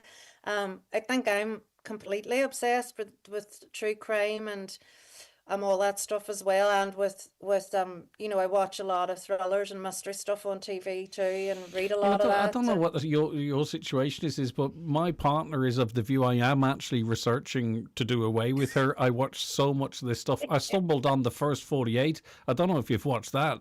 But there's about 20 series of it. Do not start it because it is I'm real. Definitely going to start. It's proper fly on the wall from the beginning to the end stuff. It's the perfect program for the first 48. There's a new one out too. And I'm not going to get down that rabbit hole. We're talking about your show, right? It's going to be the first thing I do when I'm on. Oh, well, start at one of the more modern episodes and then work your way back, because if you start at the very beginning, it's been going for years and years. Okay. Your body of work goes far beyond the Derry Girls, okay? But I mean, a lot of people, that's what they associate you with. Are you comfortable with that? Because you've won awards and got accreditation for loads of stuff, right? I know you're very proud of the Derry Girls, but yeah. Oh, I know. I love talking about it. Like people would need to stop me talking about it. I'm so proud of it. I'm so proud that I got to make that show about my home, and I just feel so privileged, to be like, what a thing. It's about my town and the people I grew up with. So no, I just, and you know, I waited a long time to be able to write about where I come from. So yeah, I'm always happy to. All right, with that in mind, is there a hierarchy of awards, right? So you've got, you know, from your peers for the work that you've done. Then you get a Peace and Reconciliation Award, right? And then the Freedom of Derry, right? So which is getting the centre position on the mantelpiece there? I mean, I still can't believe anybody's given me an award for anything, but some of the piece, that one was, the Peace and Reconciliation one was incredible, but the funniest one was University of Ulster and Queen's gave me a doctorate, and my family, like that, they just were like, we thought we'd never see the day. You know, that's the one where they're just like, has the word lost its mind? So yeah, that I never thought that would come. It's fantastic stuff. In terms too of expectation on you, right? We need another hit, Lisa. You seem a very down to earth character. I don't know if that works in your favour or against it, but do you know, in terms of, will the audience get it? Will the company like it? Blah, blah, blah, blah, blah. Is that tough? I mean, I know we all have pressures in life, right? But is that tough in your job? I think the toughest thing, honestly, like there's different stages. It's very tough to get anything made. I think, like, and anyone who writes will tell you this, you know, it's like a miracle when anything gets made. And then it's a miracle if anybody watches it. In this day and age, there's so much choice. So it feels like there's always a hurdle, you know, and all you can do is write the show you want to write the show you want to watch, hope it finds an audience, you know, and believe in it. Work with good people. That would be my advice to anyone that wants to do this. Yeah, it must just be wonderful, and to be talking about something you can be so proud of as well. And I don't think it's sort of, it goes past you either that you know that it's a fantastic position to be in. Yeah, I feel very lucky, you know, because I feel like I'm getting to write exactly what I want to write, and it's bonkers, you know. Like the tone of this it's not, the genre, I don't even know how you would describe it. So to be allowed to kind of do it and to have such fun with it. Well, that's it. I don't like to be too I just like watching TV shows and not reading too much into them. But the one thing I would imagine, you know, if you're sort of trying to balance, you know, quick-witted the way we speak as Irish people, and have that rhythm going there, and I think you've talked about rhythm of comedy in the past, but at the same time, it is a sort of a thriller as well, right? So you need those moments to land just at the right time. I would hate to try and get that right, which you have. How big of a challenge was that? It's funny because I think it was actually the other way around, if you know what I mean. Like, I love thrillers and mysteries. I think they're incredibly hard to write, and I have so much respect for people that write those straight, like, murder mysteries. It's technically so tough. So I knew if I was going to do it, and I really wanted to have a crack at it, I had to do it my way. It had to be sort of chaotic and Irish and hopefully funny, because that's my tone, and that's the only way it would work for me. I felt if I'd have tried to do it any other way, it might have felt not kind of authentic, or like I was copying, you know, someone else's show. But would you like the crack of one under a pen name? Maybe. Yeah. Oh, I hadn't thought of that. Yeah, it worked for JK. Why can't it work for L McGee? You know what I mean? Well, listen, come here. I know you've got a whole host of engagements throughout the course of the day. Thank you so much for chatting to us. I'll be honest with you, I didn't get a chance to watch as much of this as I will, so we're going to be binging it over the course of the next week or so. But Lisa McGee, thank you so much, and it's wonderful to see you doing so well. Thank you. Thank you so much. The Greg Hughes Show with Letterkenny Credit Union. New to borrowing or haven't borrowed in a while? Our welcome loan is here for you. Borrow up to €50,000 at just 5.95% APR with no hidden fees ever. Apply online or in branch today at letterkennycu.ie.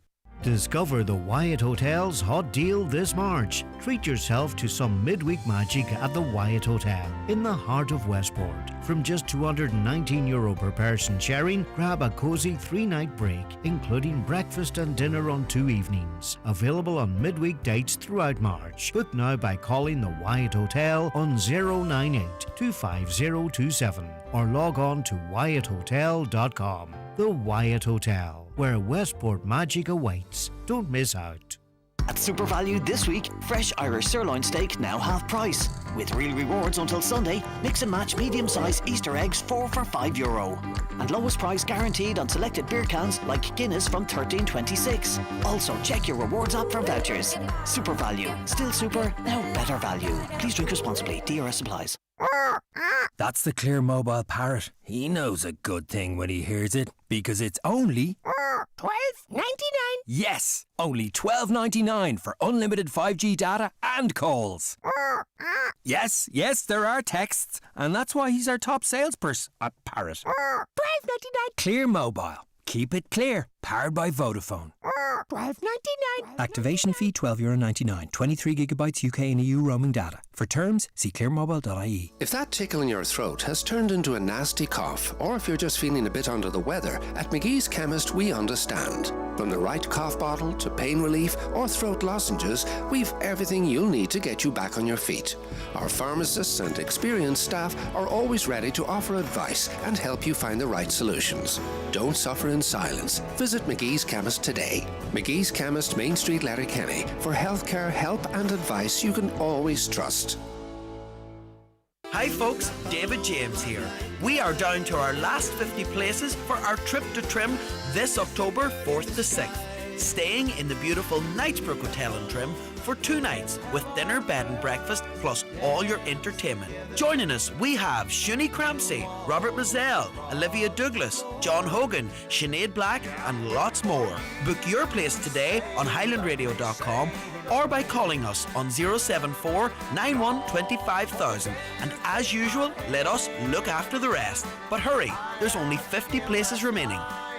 Well, we were talking to the Derry girl before the break, and next week it's going to be the Derry boy, David James, our own David James, in studio with me now. Hi, David. How are you getting on? Morning, Greg. Good to have you with us. Great to be here. What's it like being on in the morning? Normally, the 1:30 kickoff for you now. This is my first time on the Greg Hughes show. Oh, there you go. I was only on the 9 till noon before. Great to be here. And come here, talking about firsts, you've a show coming up in the Millennium Forum in Derry, and it's actually next week, isn't it? It's the 26th of February, a day this week.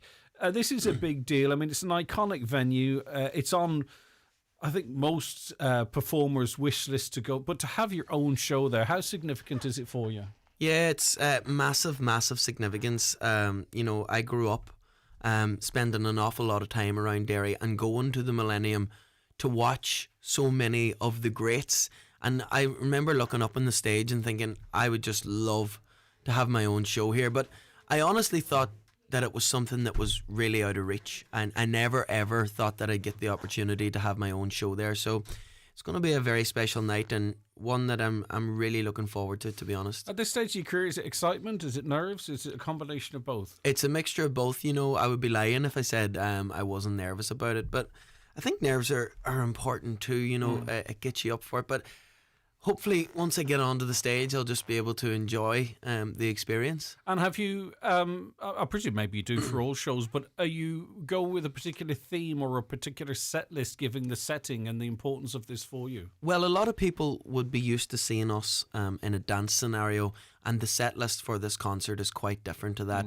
It's a chance to just relax a little bit. Sing songs that we wouldn't normally get the opportunity to sing songs that have significance to me and that mean something to me. So there's some nice songs in there that I think people are going to hopefully like and hopefully relate to as well.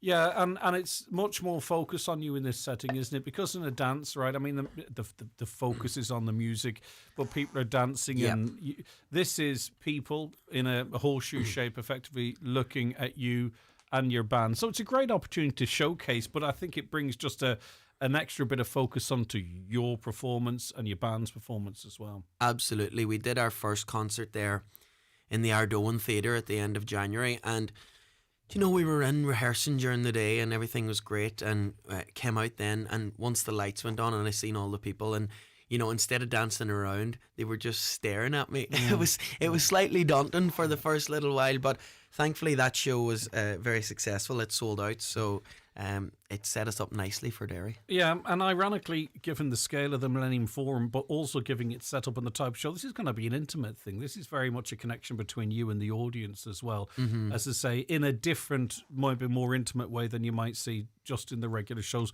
How do people get hold of a ticket if they want to go along? It's next Thursday night at 8 p.m. Yeah. So it's next Thursday, a week away today, and you can get a ticket from the theatre box office, millenniumforum.co.uk. You can go into the box office if you're in Derry City, or you can give them a call as well. Big weekend as well too, right? It never stops. It's one of those things, you know, if you're in the entertainment industry, you want to be busy all the time, but the week, it's midweek, it's weekends, it's different things all the time. So it's a dancing weekend in the Clanry Hotel, Letterkenny. This is really... It coincides, or is it actually a celebration of you and the band's year on the road? Yeah, so we wanted to do a few things to mark our first anniversary. And, you know, we had a brilliant first year on the road. Thoroughly enjoyed every single minute of it. It's a gamble, that was, wasn't it? You know, like, Massive. I mean, there's no guarantees. No, definitely not. You have to fill the book. Yeah, you have to do. And, you know, I'm so lucky to have such a good team behind me. My manager, John, has been a great support to my career, both on stage and off stage. And then the lads that we've got in the band and the crew as well. We're just a great team, and we love working together, which makes it that bit better. But we wanted to do a few things to mark our first anniversary on the road. And this weekend in the Clanry is going to be one big celebration of that. Yeah, so it's Friday, Saturday and Sunday. And it's all individual shows, nights? Is it a package? So there's some people that are there on the package for the full weekend. Yes. And then you can pay on the door as well. So tomorrow night, Friday night, the doors open at 8:15. And then there's Jimmy Buckley and his band from 9. Myself and the lads from 11. And then after that, the party doesn't stop. We've got Shuni Crampsey out in the late bar. Saturday night, same thing, doors 8:15 with Olivia Douglas, Conor O'Donnell, Jason McCahill, the Matrimony Band, and then myself and the lads. And then Sunday afternoon is going to be a big one. That's from 3 to 5. And that's our family-friendly show. And it's just nice to give... I think it's a really good idea, that, you know. Yeah, it's nice to give the opportunity for a nice little day out. Sometimes you wonder, is it appropriate to bring the kids? At least now, you know, you're saying, look, this is a family-friendly show. And fans of yours, fans of your music, they're for all ages, you know. So. Absolutely. And we do a thing where under 12s go free as well. So it's a nice opportunity for them to come in, hear a little bit of the band. Look, on Sunday we will be aware that there'll be some kids there, so it won't be as probably loud as it normally will be. Rank it up to 11. They love it. No, 11. The kids love the... No, I know what you're saying. Okay, so that's this weekend, the Clanry Hotel. If you're in for the whole weekend, and so many people do that now, have a fantastic weekend. But don't forget, you can go to the shows. The Saturday shows at the afternoon or evening? So Saturday night, there's an afternoon session from 2 to 4 in the bar on Saturday afternoon with White Lightning. And then Saturday night then is the dance, and the doors open at 8:15. Brilliant stuff. Okay. And don't forget the Millennium Forum in Derry this day week, 8 p.m. And you can get your tickets at the box office. Give them a call, go online, or indeed, if you're in the city, call in. Brilliant to hear you being so busy, David. You're going to do us a quick track, are you? Yeah, well, I've got the guitar here. Excellent. And in our theatre show, you know, it's, as I said, we do some songs that have significance to me. And my grandparents were both from Derry City, and they used to sing to us growing up. And I thought it would be nice to include this song. This is a song that my granny used to sing to me every night. Sonny lives on a farm in a far distant place. Take off your shoes, stay out of the race. Lay down your head on a soft riverbed. Sonny always remembers the words Mama said. Sonny, don't go away, I'm here all alone. Your daddy's a sailor, never came home. Nights are so long, the silence goes on. And I'm feeling so tired and not all that strong. Sonny works on the farm, though he's barely a man. There's not much to do, but he does what he can.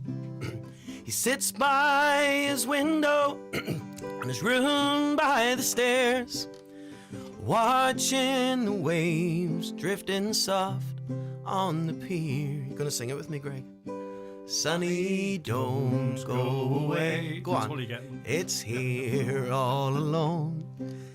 Your daddy's a sailor, never came home.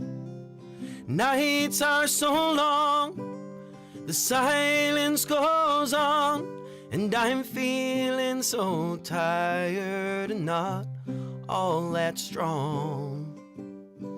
Sonny, don't go away. Well done, David. And that's all the frogs cleared. So there's not going to be no frogs in the Clanry. Very early in the morning, isn't it? I know it is. Your voice hasn't even woken up yet. I haven't even woken up yet. Never mind. Like, I mean, it does makes you have woken up. It does make perfect sense though, because you're tuned in. But I used to do like the Saturday morning show and stuff, and I was always full of musicians who come in and perform in the morning because there's muscle memory and all that. Listen, you want to get a bit of snot in your throat. It's no big deal. But anyway, listen, thanks, David. Good luck this weekend. The Clanry, big nights, big afternoons. Enjoy it. And don't forget, that's going to be a really special show, I think, next Thursday night in the Millennium Forum in Derry. It's David and his band as you know them, but also too sort of in a different environment and maybe something of a different tone, but enough there that you recognise that you'll really love it. Thanks, David. Thanks, Greg. The Greg Hughes Show with Letterkenny Credit Union, offering flexible mortgages up to €600,000 with no hidden fees or charges. Whether you're buying your dream home or thinking of switching your mortgage, make the move to your local, trusted credit union. Learn more at letterkennycu.ie. Ferguson Fuels is expanding again, now delivering daily to Letterkenny, Ramelton, Milford, Rathmullen, Kerrykeele, Portsalon and Fannin, along with all our usual areas. For affordable, competitive prices and fast, reliable deliveries, you can always count on Ferguson Fuels. To place your order, call 048 712 61366. Ferguson Fuels, keeping homes warm for generations. Teagasc will hold a tillage meeting in Angrennan Hotel Burt at 8 p.m. on Thursday, 19th of February. Speakers are Shay Phelan, Teagasc Crop Specialist, and Gary Fisher, Teagasc Climate Action Advisor. The meeting will cover crop profitability, crop management, carbon neutral crops and TAMs, and all are welcome. David James here. Join me this weekend in the Clanry Hotel for my first annual dancing weekend. Friday night, it's Jimmy Buckley and his band, followed by myself and band with late night entertainment from Shuni Crampsey. Saturday night, it's Conor O'Donnell, Olivia Douglas, Jason McCahill, plus myself and the band with late night entertainment from Conor O'Donnell. Join us then on Sunday afternoon from 3 till 5 p.m. for our family-friendly finale show where under 12s go free. Nutrius XL Yo with Lamb and Nutrius Yo with Lamb Crunch are both formulated to ensure a vigorous lamb and excellent milk yield. Avail of our lambing season offer. 25 kg bags, buy 10, get 1 free. And €15 off per tonne in bulk. Available at your local Homeland store. Or contact your farm commercial specialist. Visit nutrius.ie for full nutritional information. Ready for kickoff? We have great offers this week at Centra, like Goodfellas New York style pizza selected range €5 each. McCain frozen home chips 1 kilo only $3.50. Plus Birra Moretti and Corona Extra 12 bottle pack €17 each. Because when it's rugby, it's game on at Centra. Centra. Live every day. Enjoy alcohol sensibly. At Cherrymore Kitchens and Bedrooms, we've spent 30 years bringing affordable luxury to Irish homes. Due to popular demand, our winter sale has been extended until the 28th of February, with up to 10% off kitchens, wardrobes, utilities, bedrooms and more. Don't miss out. Book your free design consultation today at cherrymore.ie or call 074 9725822. Cherrymore, where beautiful homes begin. Highland Radio weather updates with McElhenney's. Looking for the perfect outfit for an upcoming event? We have new occasion wear styles arriving every week. Visit us in Ballybuffet or shop online at mcelhenneys.com. Now, cloudy with outbreaks of rain and drizzle, drier and brighter conditions will develop towards evening with scattered showers following in from the west. Temperatures 5 to 10 degrees today, with moderate to fresh westerly winds staying mainly light to moderate and variable in the northeast. Chris Ashmore, good morning to you. Good morning to you, Greg. We're looking forward to the Business Matters podcast, which is live today. What's coming up? Well, busy episode coming up for this week. 2 parts of it. The first part, I've been speaking to Lee Hunter, who is a marine biologist and owner of Oistrik Island Crone in Dunlow, which is an oyster farm. And he has been involved in developing what's known as the oyster pitch. Now, this is using artificial intelligence to use sound to find out if an oyster shell, if the oyster is dead or alive when it's going through the production process, because they have to sort them out. So he has teamed up with the backing of Enterprise Ireland, ATU Letterkenny here as well, and is also looking at what could have a project that could have considerable export potential, and he's very excited about what's in store. And we've a little clip here as he explains what it's all about. It's maybe not even oyster farms. All shellfish have this same sort of concept that a living shellfish is closed tight. It holds the water inside so it can breathe. A dead one is when it has weakened and it cannot hold its two shells together. So the concept works on all shellfish. So I don't see it being restricted to Ireland or even our closest, biggest trading partner being France. I don't see it being a problem going all across Europe, and I don't see it being a problem leaving it just as oysters. It's very, very sad to know that in Ireland I like to make the analogy that we produce the Wagyu of the oyster world, and no one knows about it. It's a real shame. They're absolutely amazing quality oysters coming out of Ireland, and they mainly all get exported. Indeed. Well, we could perhaps be eating more of them. Have you? But no. Are you an eater? No. Yeah. No. But listen, I can. It's up to. I see people eating them and they don't eat them; they just swallow them. Yes. So I don't really understand what's going on. I've there. never had one, so can't say on it. I mean, if you're not prepared to chew what you're eating, I would question. But anyway, Lee and others big into them, and it makes an awful lot of sense in terms of production. Takes out the guesswork, and if they can get it 100% accurate or very close to it, they're going to do well. Absolutely, and his own firm, which has the oysters in Dunlow Bay, they have had a tenfold increase in their output from 5 million tonnes to 10 million tonnes, and he has now 4 full-time employees, 3 part-time, and is continuing to expand. Brilliant stuff. More on the podcast, and also to recognising Local Enterprise Week.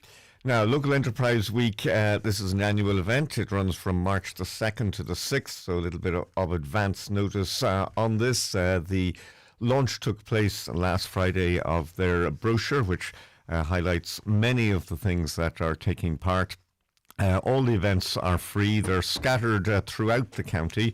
So if you go onto the Local Enterprise website, you can find details there. I went along to the launch. I spoke with the Cathaoirleach of Donegal County Council, Councillor Paul Canning, who performed the official launch of the brochure, the Chief Executive of the Council, John McLaughlin, and we have a clip here from Brenda Hegarty, who's Head of Enterprise at the Local Enterprise Office.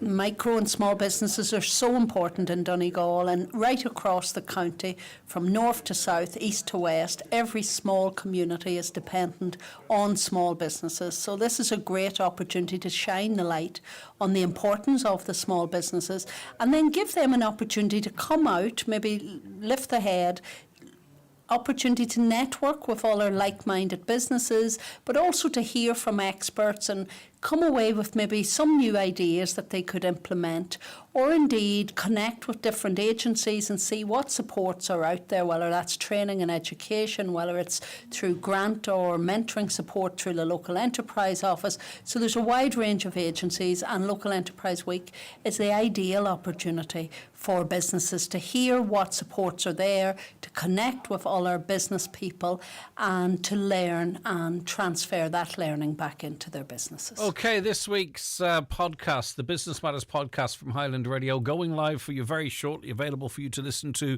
whenever you wish. It's also available for you on Spotify and iTunes, and it's a series that you can subscribe to and take the guesswork out of it. You'll just get a notification, a little dot on the podcast when there's a new episode there, and also, of course, the back catalogue. Chris, it's also on the radio? Also on the radio, it's on Sunday after the 6 o'clock news. Chris, thank you so very much indeed for calling in to us. That is Chris Ashmore there. Now, just time for a couple of comments as we wrap the show up. Hi, babes. Greg, that comes from Kevin. Kevin, I don't mind you calling me babes. I'm just wondering, is that part of the show that we're about to talk about? Hi, babes, stroke Greg. After watching the very funny new show from Lisa McGee, where all mysteries start in Donegal, then you can keep the place a secret. How to Get to Heaven from Belfast falls between two stools. Neither comedy or murder mystery, it's a farce. The Dara character is nuts. Is that good? Is that bad? I don't know. On the issue of chicken, if you get chicken from a takeaway, nuggets, goujons, fillets, the chicken you get comes from a Vista or Big Al's. Both come from Thailand and Brazil. Nothing wrong with the meat. That's just where it comes from. I mean, we can't say across all takeaways, of course, but Big Al's very popular. You see the bags knocking about the place, don't you? Yeah, we must make breed an awful lot of chickens in this country if you think about it. Calms in Kerry. Some time ago, I decided to foster and was told that the child coming to me was on 1 tablet a day and melatonin to help them sleep. When the child arrived, I googled the 1 tablet a day to see what it was and the side effects, only to discover it was an antidepressant with the most horrible side effects of suicide and insomnia. I was horrified, and I think the whole issue is not just in Kerry and needs to be looked at wider across the country. Many of these children who find themselves in foster homes are being handed out these very serious medicines like sweets. I would under no circumstances give my own children this medication, never mind anyone else's, but who is their voice? Who is advocating for them? They just get labelled troubled children. And I understand where you're coming from, but some of those antidepressants at certain dosages, whilst once you initially take them, suicide and insomnia can be some of the side effects. I think they can settle down, but I do take your point and I appreciate your feedback. And that is where we leave it on the show today. Thank you so much to all of you who listened, who watched the show, texted, or whatever you did. We really appreciate